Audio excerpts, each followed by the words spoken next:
Eh bien bonjour, j'espère que vous allez bien. Aujourd'hui on se retrouve pour une nouvelle vidéo sur l'UDR. Ça change pas hein, entre les upgrades qu'on peut voir. Hein. Cette fois-ci on va passer sur les 5 modifications indispensables, ou plutôt... ouais, il y en a quelques-unes qui sont indispensables pour plus de robustesse et de solidité. Et on va voir ça tout de suite. Alors, dans tous les cas, il y en a qui sont utiles et d'autres qui seront plus ou moins utiles. Ça dépend. Et on va commencer tout de suite par les bras de suspension arrière. Ces belles tiges là, qui sont ici. Ces belles tiges, je vous montre un peu de plus près. Voilà, ça, c'est utile. Comme d'habitude, il y a le petit lien là ou là, je sais pas dans quel sens. Je pense que c'est ici, là, j'ai mis la petite fiche sur le tuto style unboxing, parce qu'on le déballe quand même, mais sur le montage, le poids, etc. Ça, c'est utile car ça vous rajoute de 1 de la robustesse, de 2 surtout de la solidité, et je le conseille. Aussi, tous les liens sont dans la description, hein, de tout ce qu'on va parler, c'est dans la description. Bien sûr, il y en a de plusieurs couleurs, de plusieurs formes sur AliExpress. Ça, c'est des New On Run. Vous avez du GPN, du Vitavon, du Hot Racing. Il y en a vraiment pour tous les goûts. Attention, hein, prenez pas les moins chers. C'est des petites lamelles comme ça. Les prenez pas. Hein. Vous risquez de les plier. Prenez quand même des trucs assez épais qui ressemblent à ceux d'origine. Maintenant, on va passer au CVD et coupelle. Alors, pour ceux qui ne savent pas, c'est ce qui va ici, là ici.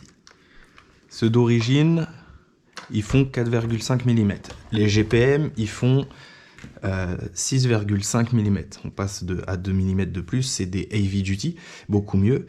Moi, j'ai pris des New On Run, toujours, j'aime bien ce fournisseur.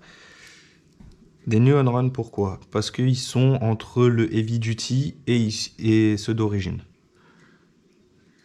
Et parce que pour 2-3 € de plus, on a les coupelles qui se mettent là.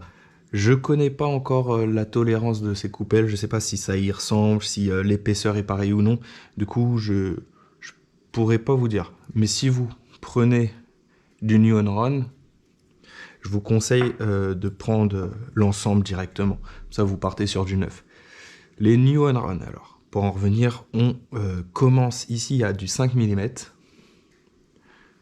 Donc vous voyez, c'est déjà plus épais que ceux d'origine. Ici, on commence à 5 mm, à 5,5 mm, et on arrive sur du 4,5 mm.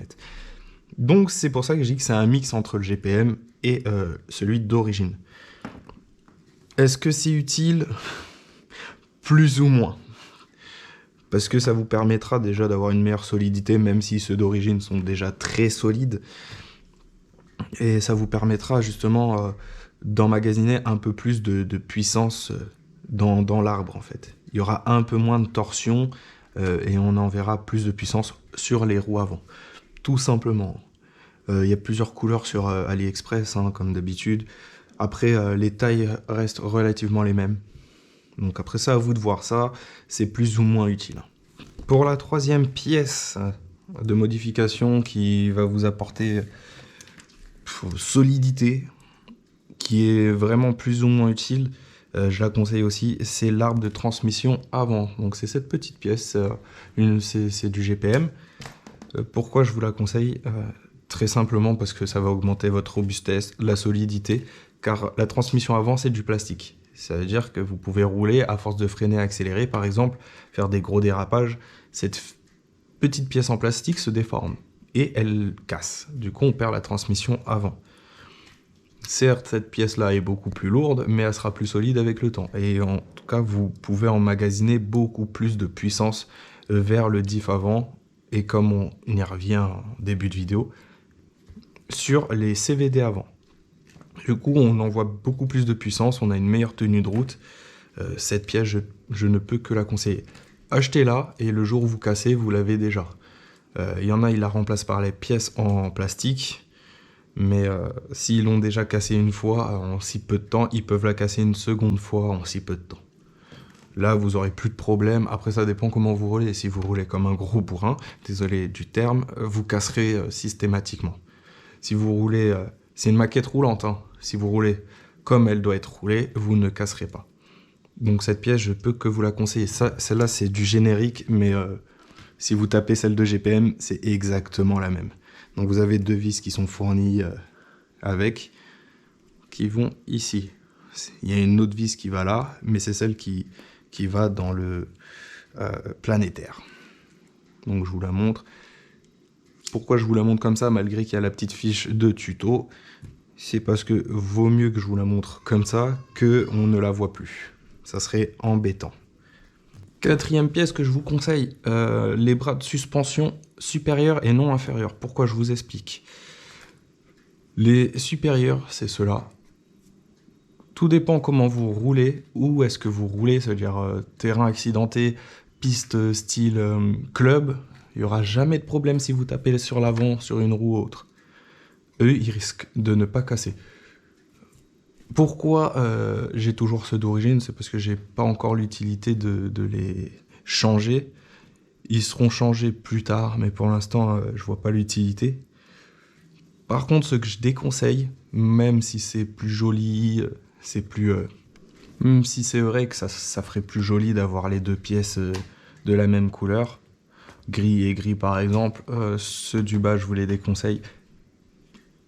Parce que si vous tapez un arbre, un caillou, que vous roulez en terrain accidenté, en aluminium, déjà si par exemple vous la pliez, vous serez un peu déçu parce que vous serez obligé de racheter la paire.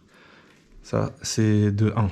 De 2, c'est que si vous la pliez pas, c'est là que c'est vicieux, c'est que vous pouvez sortir la tige, l'axe de triangle inférieur et arracher toute la partie plastique du carter, de la cellule de diff. Et là, pour remplacer cette pièce, ça coûte déjà un peu plus cher. C'est beaucoup plus pénible à faire parce qu'il faut tout démonter, vraiment tout démonter, la cellule de diff, enlever le diff, vraiment enlever tout le bloc du dessous pour pouvoir la changer, ce qui est vraiment chiant, long et pénible. Que si vous arrachez un triangle en plastique, il y a juste les vis des suspensions, enlever la roue, la pièce qui tient la roue, j'ai oublié le nom, désolé, et puis remplacer cette partie, la partie inférieure. Donc, pour le coup, la partie inférieure, je vous la déconseille. La partie supérieure, vous pouvez y aller les yeux fermés, il n'y a pas de problème. Et pour la dernière pièce de cette vidéo, la 5e, là c'est vraiment pour de la robustesse et de l'esthétisme. L'esthétisme esthétique. Bref, là c'est vraiment pour l'esthétique et surtout de la robustesse, comparé à ceux d'origine, les liens de suspension arrière. Donc ces grosses barres qui sont ici. Vous avez du GPM, vous avez du New Run. Ceux-là c'est des tiges réglables. Je conseille les liens de suspension arrière, mais je conseille pas les liens de suspension réglables. Ce que j'ai, c'est du réglable. Tout est dans la description, mais je les conseille moins en fait. C'est pas que je les déconseille, c'est que je les conseille moins comparé à des barres non réglables. Celles-là, c'est des réglables. En fait, il faut mettre du frein filet dedans pour pouvoir éviter que la tige ne bouge. En fait, pour que le filetage à l'intérieur se dérègle. C'est juste ça l'inconvénient, il faut juste mettre du frein filet dedans pour que le réglage reste fixe. Qu'une barre fixe, au moins la longueur reste la même, il n'y a pas de problème des deux côtés. Du coup, je vous conseillerais plus un lien de suspension fixe qu'un lien de suspension réglable. Celles d'origine sont déjà très bien, mais sont pliables, donc il y a un peu de flex.